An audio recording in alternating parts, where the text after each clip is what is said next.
Hello, it's Ash and welcome into this post-run stretch for tight hips. Now it's an area that a lot of us struggle with because we do a lot of sitting and we do a lot of not enough external rotation. So what we're going to do is we're going to make a start by coming onto your hands, coming onto your bum, and then as if you would be coming into sort of a cross-leg position. Now what we're going to do is one leg's going to stay in front, the other leg is going to go behind, and we're going to do some flossing of the hip joints. Now we're going to have a gap between the heel and the knee like this, hands backwards, and then we're going to roll the knees from one side. I'm going to hit the wall, I'm going to move a little bit. I'm going to roll the knees from one side all the way to the other, nice and smooth. Now bend the elbows, relax the shoulders, we don't want tension there. Have a wiggle of the jaw and the facial muscles, smile. And as we do this nice and smoothly, we're getting a massage into the hips, right into the ball and socket joint, but also the IT band, the glute medius, the glute max, the main muscle, into the inner thigh, the sartorius and the groin area, the adductor muscles. So there's lots of benefit. We're nourishing, massaging lots of those muscles and tendons as we do this movement. Okay, make sure we nourish the body internally with our breathing. So we slow the breathing down so that we can get the oxygen into the body.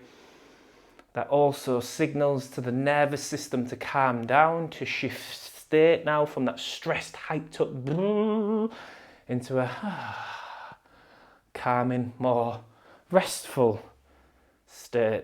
Okay, now if you can, and this is not a competition, it's not a challenge, you might bring your hands out in front and you might roll left and right with that there. That adds a little bit more, so a bit more weight into those hips, which just gives them a bit more of a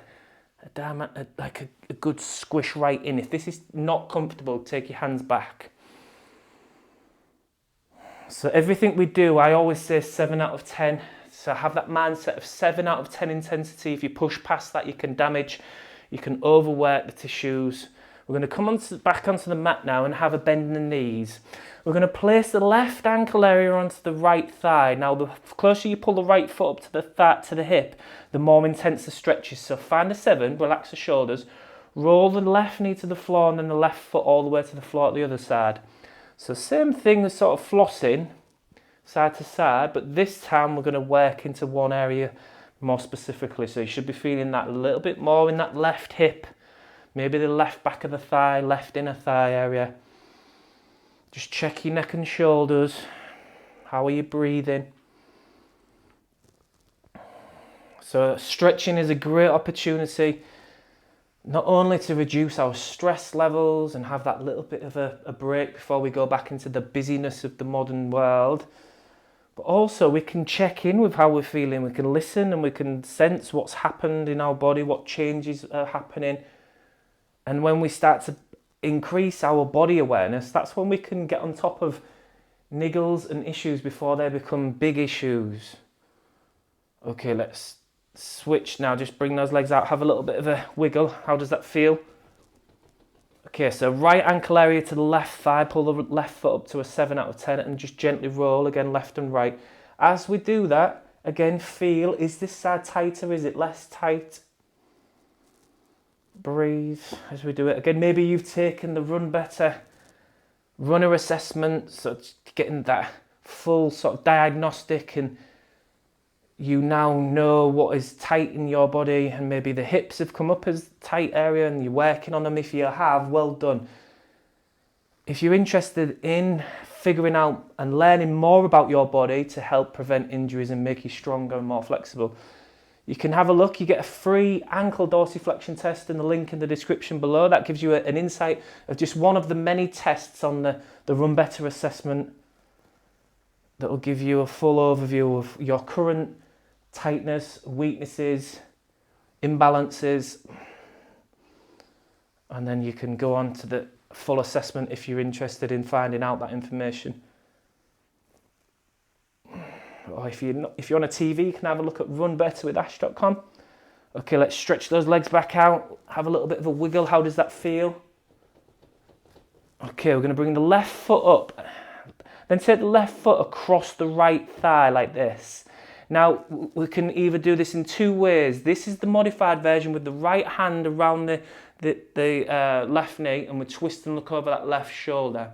Now you could go a little bit further by coming back here and then bringing that right heel to left hip and then sitting into it a little bit more and then sitting and twisting.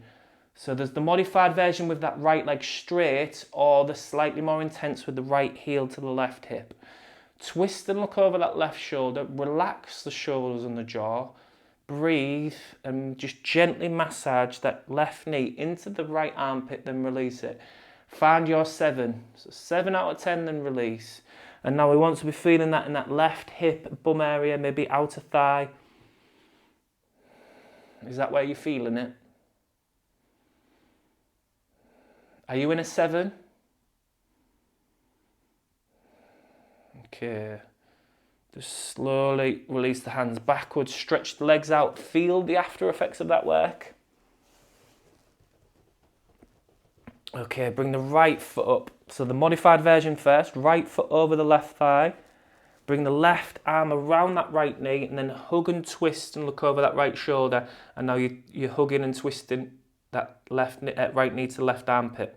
Now you could bring that left heel, bring the hands backwards, bring that left heel to the right hip. It goes a little bit more intense. And again, twist and look over that right shoulder. Find your 7. Breathe. If you're not able to breathe comfortably, that's a good sign that you're pushing way too far.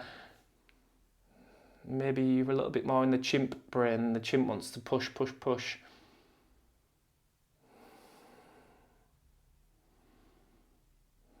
Okay, keep breathing.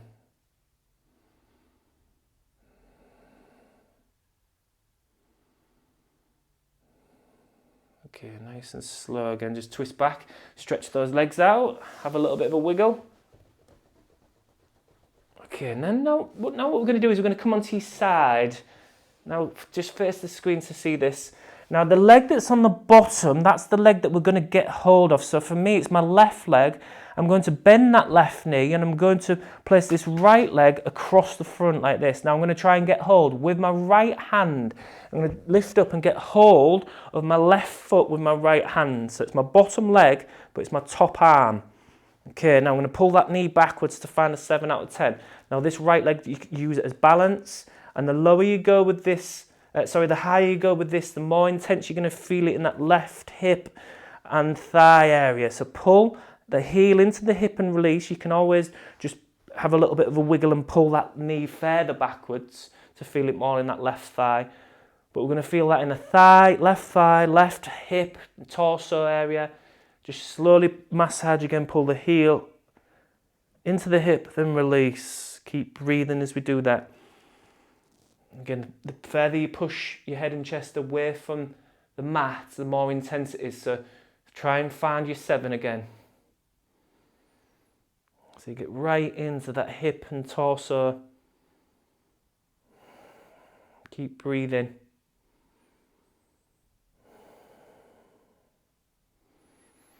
Okay, and then just release slowly.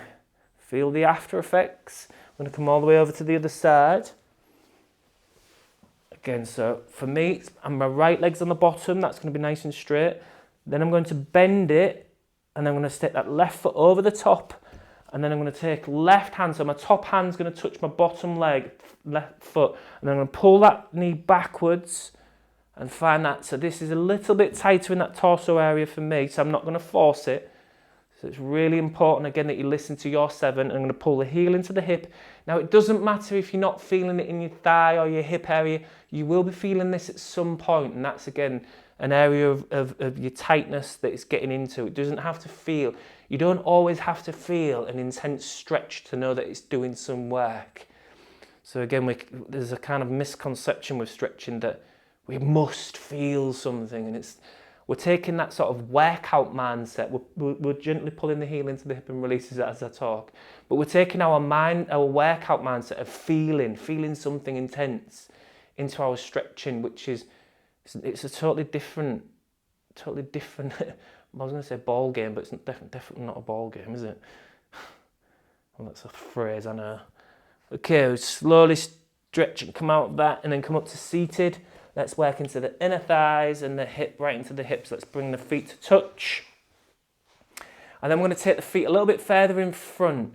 Now have a little bit of a wiggle on the bum, get comfortable, and then relax the shoulders, and then push the belly button into the middle of the space between your heels and your hips, and then maybe the elbows can rest on the inner thighs. You can slowly start to bow your head, lift your head and chest, and then ask yourself, how did your run go today? So how was your run? Did it go as planned? How was this stretch? Let me know in the comments how this stretch was. Give it a thumbs up if you enjoyed it. Remember if you're interested in figuring out and knowing and learning about your body and understanding where your weaknesses are, what you need to work on, there's that Run Better Runner assessment, and there's the free test just to test what's going on in your ankle. Have a look in the link in the description below, or at runbetterwithash.com. Okay, slowly lift the head and chest, come up, notice how do you feel? So fantastic work, well done for showing up for your body, for your stretching and not skipping the stretch, and I shall see you in the next video. Well done.